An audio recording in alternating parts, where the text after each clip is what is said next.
안녕하세요. 공인중개사가 알려주는 불이익 탈출 방법의 공부방입니다. 이번 영상은 어느 사이트에서 글을 보다가 문득 떠오른 부분에 대해서 같이 얘기해 볼까 합니다. 여러분은 집을 구하실 때 어느 정도의 가격의 아파트가 나에게 맞는 건지 아시나요? 그리고 이러한 가격을 알아보려면 나의 어떤 부분을 체크해야 되는지에 대해 혹시 아직 잘 모르고 계시다면 이번 영상에 있는 내용을 참고하시면 좋을 것 같습니다. 이번 영상에는 여러분에게 알려드리고 싶은 정보와 제 생각이 같이 담긴 영상입니다. 이번 영상 바로 시작하겠습니다. 여러분은 혹시 1년의 소득이 얼마 정도 되시나요? 그리고 우리나라 나이대별 소득을 넘으시는가요?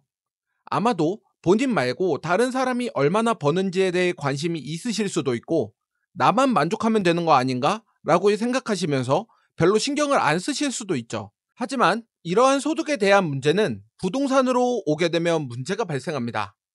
오늘 일을 하다가 제가 자주 방문하는 사이트에 어떤 글이 업로드되길래 뭔가 홀린 듯이 궁금해서 천천히 읽어봤습니다. 거기에 적힌 내용을 요약하자면 부부 소득이 합산 2억 4천 정도이고, 작년에 아파트를 매수하면서 6억은 자기가 가진 현금으로 해결하고, 나머지는 주식을 매도하고, 부족한 금액은 부동산 담보대출을 발생시켜 집을 매수했다고 얘기했습니다. 그러고 난 뒤 매달 상환하는 원리금이 얼마인지를 얘기하셨고, 자녀분이 둘이 있는데 자녀 교육을 위해 어떤 학원에 얼마를 지출하고 다른 학원에 얼마를 지출하고 있다고 얘기하셨습니다. 그리고 양가 부모님에게 용돈을 드리고 있었으며 새로 구매한 자동차는 매달 얼마가 나가고 있었으며, 자신이 버는 소득으로 대비했을 때 어느 부분에서 과소비하고 있는 건지, 그리고 어느 부분에서 절약해야 되는 건지에 대한 질문을 하시는 글이었습니다. 질문하신 분의 댓글은 일반적으로 직장인이 버는 돈보다 많은 금액인 2억을 넘게 버는데 나름대로 괜찮다고 생각하시는 분들도 꽤 많았고, 과하게 지출한다는 의견은 3분의 1 정도였습니다. 그러한 내용을 보면서 솔직한 제 생각으로는 그분이 많이 쓴다, 적게 쓴다가 아닌 왜 이러한 내용이 궁금할까라는 원초적인 생각이 들었습니다. 그러다가 제가 도달한 생각은, 아직 본인의 소득 대비 지출에 대한 정리는 되었으나 남과 비교해 봤을 때 괜찮은 수준인 건지, 그리고 남들은 어느 부분에 얼마큼 쓰는지가 궁금했을 수 있겠구나. 그리고 글을 쓰시는 분 또한 많은 소득을 얻고 계셨지만 미래의 자금에 대한 불안감이 있으시구나라는 생각을 하게 되었습니다. 그러면 2억 4천이라는 많은 연봉을 받으시는 글쓴이 분의 얘기로 돌아가서, 저분이 평균 2억 4천이라고 생각하면 한 달에 세금 다 떼고 들어오는 돈으로 가정했을 때 연봉은 1억 6천에서 1억 7천 정도가 실수령금이 될 것 같습니다. 거기서 DSR 40%인 약 6,800만 원 정도에서 대출 상환액이 60%에서 70%인 4,100만 원에서 4,800만 원을 넘지 않는다면 저는 지금까지 봐온 고객님들 대비 아주 적당하다고 생각했습니다. 하지만 이분의 지출은 끝나지 않았습니다. 왜 글쓴이 분들이 이렇게 자신의 소비 패턴이 궁금하셨는지에 대해 말씀드리지 않았던 글쓴이 분의 소비 패턴을 한번 알려드리겠습니다. 글쓴이 분의 내용을 분석해보면 DSR 40%를 꽉 채워 받는다고 가정해도 상환 비용으로 350만 원은 부부가 벌어들이는 월 1350만 원에 비해 작은 금액입니다.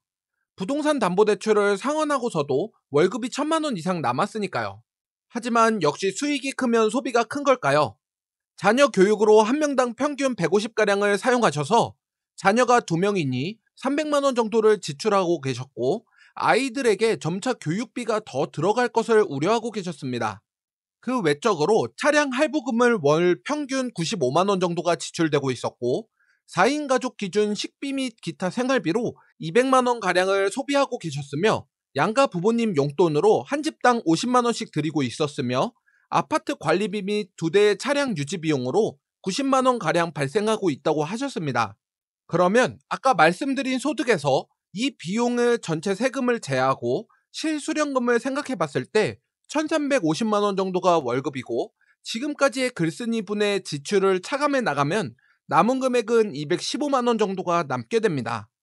1350만 원이라는 돈 중 쓸 곳에 쓰고 남긴 돈이 생각보다 크지 않아서 글쓴이 분이 걱정하셨던 것 같습니다.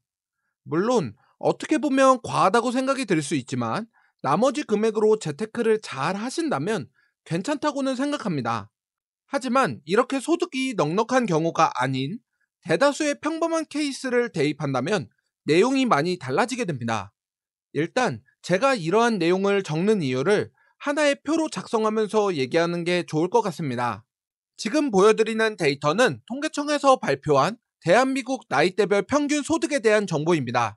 사회초년생에 해당하는 20세에서 24세는 약 2,292만원 정도를 벌고 있었으며 25세에서 29세는 약 3,444만원 정도, 그리고 회사에서 어느 정도 안정기인 30세에서 34세는 약 4,212만원 정도를 벌고 있고 34세에서 39세는 약 4,908만원 정도, 소득의 정점기로 가고 있는 40세에서 44세는 약 5,724만원 정도, 45세에서 49세는 약 5,978만원, 일반적인 상황에서 정년퇴직을 앞두고 있는 50세에서 54세는 약 6,008만원 정도를 벌고 있고 그 뒤인 55세에서 59세는 약 5,594만원 정도의 돈을 벌고 있었습니다. 통계청 자료를 적어드렸는데 어떠신가요? 뭔가 적힌 숫자가 이상하지 않으신가요? 너무 많다고 생각하시나요? 아니면 너무 적다고 생각하시나요? 저는 많은 고객님들을 만나고 부동산에 대한 컨설팅을 해드리고 있습니다.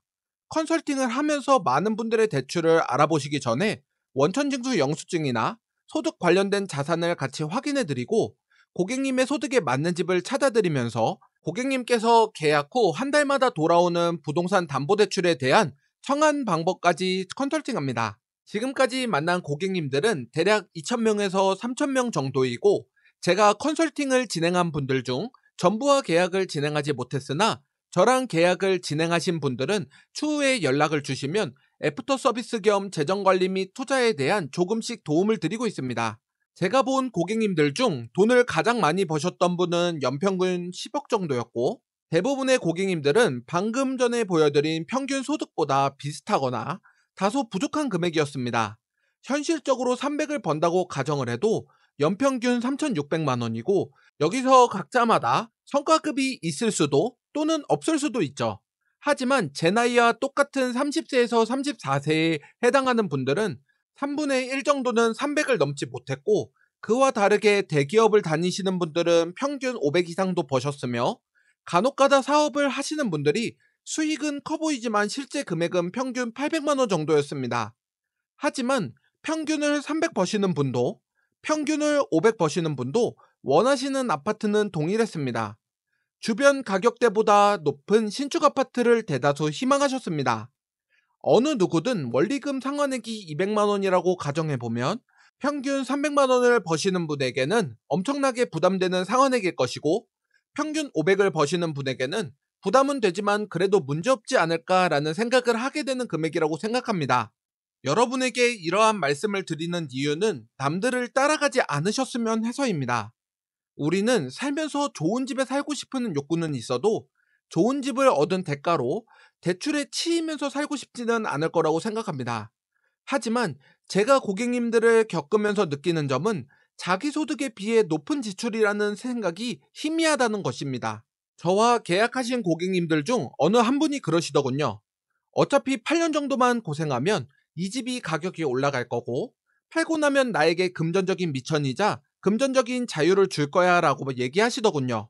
제가 지금까지 겪어온 경험으로 봤을 때 그러한 부분은 쉽게 달성하지 못할 것 같습니다. 연끌을 하신 많은 분들이 본인의 소득이 꾸준히 상승하고 부동산 가격도 내 예상처럼 올라갈 것이라고 믿으시지만 우리는 미래를 알지 못하기에 절대 장담할 수 없습니다. 이러한 부분에서 글쓴이 분께서도 걱정하지 않으셨을까라고 생각하며 내 집이 있고 그 집의 값어치가 높다면 물론 좋습니다.